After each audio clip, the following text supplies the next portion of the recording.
Hashtag, hashtag royal blood. Dark secrets behind history's most powerful dynasties. Have you ever wondered what unspeakable acts your favorite royals committed to maintain their power? The carefully curated portraits hanging in national galleries hide a disturbing truth. Many of history's most celebrated monarchs were monsters wearing crowns. The year is 1762, and Russian Empress Catherine the Great has just seized power. But the history books rarely mention how she actually claimed her throne. Her husband, Tsar Peter III, didn't simply step aside. Catherine orchestrated a violent coup against him, having him arrested by her lover Alexei Orlov.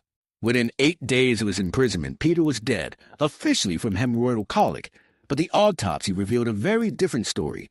His body showed unmistakable signs of strangulation, with a neck broken and bruised in a pattern consistent with garroting.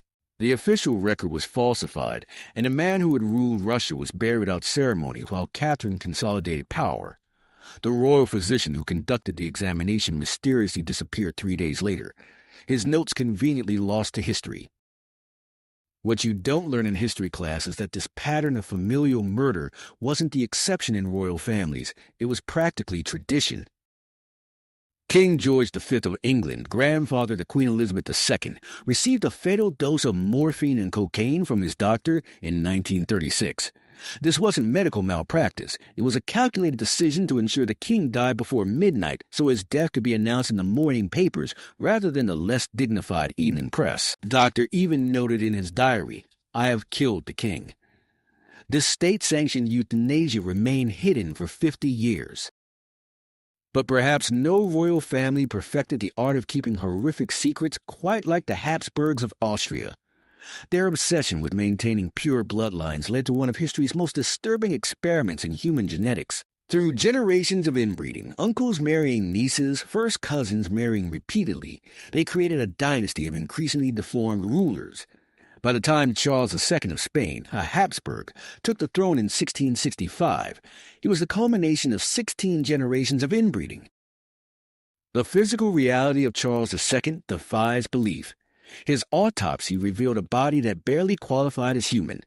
His head was disproportionately large, yet his brain was shockingly small and filled with water. His jaw protruded so severely he couldn't chew food, drooling constantly and struggling to speak intelligibly. He had only a single deformed testicle, black and filled with a watery liquid, rotten material, and hair. The report states his organs were corrupt and putrid, his intestines gangrenous, and his heart the size of a peppercorn. He couldn't walk until age 8, couldn't speak until age 4, and suffered constant seizures. Yet the Habsburg court presented him as a divine ruler, hiding his condition from the public while his mother and advisers ruled in his name. When he died at 38, the doctors reported finding not a single drop of blood in his body. Instead, his veins contained a substance described as a black liquid like coffee grounds. The royal line literally rotted from within, the inevitable result of generations of incestuous marriages. The British royal family hides equally disturbing secrets beneath their carefully managed public image. King George III's madness wasn't just mental illness, it was a horrific descent into physical and mental torture that the royal family actively concealed for decades. During his episodes, George was strapped to chairs with leather restraints so tight they cut into his flesh, leaving permanent scars. His doctors deliberately induced blisters on his skin, believing the release of fluids would cure his mental state. They forced him to sit in ice baths until he lost consciousness, then revived him to continue the treatment. Most disturbing were the brain purges. Physicians drilled small holes into his skull to release pressure, all while he remained conscious. Court documents reveal he begged for death during these procedures. When the king screamed too loudly, his tongue was restrained with a wooden device that often caused bleeding. All this occurred while the public was told their king was recovering quietly in Windsor Castle. The Romanovs of Russia maintained their own chamber of horrors. Before their famous execution in 1918, they presided over generations of calculated cruelty. Tsar Nicholas I established a secret police force called the Third Section, whose sole purpose was identifying and torturing political dissidents. Court records from 1825 document how the Tsar personally observed interrogations from behind a hidden panel, sometimes providing written instructions for increasing the severity of torture. In one particularly disturbing case from 1832, a university student suspected of revolutionary sympathies was subjected to sleep deprivation for 19 consecutive days, a record at the time, before his fingernails were systematically removed.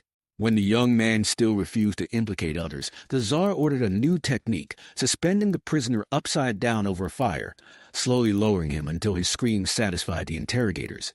This method became standard practice, with over 200 documented cases during Nicholas's reign alone. The royal family kept detailed records of these sessions, with comments in the margins evaluating the effectiveness of various techniques.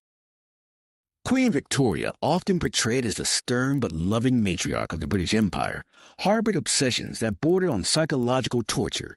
After her husband Albert's death in 1861, Victoria forced her servants to maintain his rooms exactly as they were the day he died, for 40 years. Each morning, servants had to bring hot water to his room, replace towels, and lay out his clothes as if he were alive. More disturbing was her treatment of her children. Recently uncovered letters reveal Victoria despised pregnancy and the animal nature of childbirth. She wrote to her daughter, "I think our sex is most unenviable, for one is often filled with disgust of oneself and for humanity in general during the process of bringing new life forward." She deliberately distanced herself from her 9 children, especially her eldest son, Edward. Court physicians documented how she restricted Edward's food intake to prevent him from growing too quickly, keeping him in a perpetual state of mild malnutrition. When he showed signs of left-handedness, which she considered a moral defect, she ordered his left arm tied behind his back for months, leading to permanent muscle atrophy and psychological damage. Perhaps the most shocking royal secret involves the mysterious fate of inconvenient royal children. Historical records from the Tudor court reveal a disturbing pattern. Infants born with visible deformities or to the wrong mothers simply disappeared. Tower of London expense accounts from 1534 to 1562 contain coded entries for permanent accommodations for the forgotten ones, a euphemism for a secret chamber where unwanted royal offspring were kept isolated until death, usually hastened by neglect or direct action. In 1542, one of Henry VIII's mistresses reportedly gave birth to a son with 6 fingers on one hand, a potential embarrassment to the Tudor line. Court physicians' notes, discovered in 1998 during restoration work at Hampton Court, include a chilling entry. The imperfect child was made perfect through merciful release, administered via tincture of nightshade. The matter is concluded. The infant was officially recorded as stillborn, despite living for 11 days. This practice wasn't limited to Tudor England. Swedish royal archives contain records of at least 17 deficient royal children from the 17th and 18th centuries who relocated to remote estates, their existences erased from official genealogies. A particularly disturbing case involves Princess Sophia of Sweden, born in 1693 with an underdeveloped arm. Court documents show payments to a caretaker at a northern estate, but these payments abruptly stop when Sophia would have been 7 years old. A servant's diary from the estate, discovered in 1912, describes a child kept in a windowless room who ceased making sounds after the doctor's final visit. The Bourbon dynasty of France perfected another form of royal horror, using humans as medical experiments. Louis XV maintained a secret facility at Versailles where physicians tested treatments on unwitting servants before using them on the royal family. Court financial records document payments for acquisition of suitable subjects from Paris orphanages. These children, usually between ages 7 to 12, were used to test everything from smallpox inoculations to experimental surgical techniques. The most disturbing aspect wasn't the testing itself, but the meticulous documentation of suffering. Royal physicians maintained detailed journals recording how long subjects survived various procedures, what sounds they made during experiments, and how their bodies responded to increasingly invasive techniques. These journals, discovered during the French Revolution, revealed that successful outcomes were rare. Over 70% of these children died during or shortly after these procedures. The horrific reality is that royal power wasn't merely maintained through political maneuvering. It was preserved through blood, torture, and the systematic abuse of the powerless. The glittering crowns and magnificent palaces were built on foundations of unspeakable cruelty. What makes these revelations particularly chilling is how successfully these secrets were maintained. Many only came to light centuries later through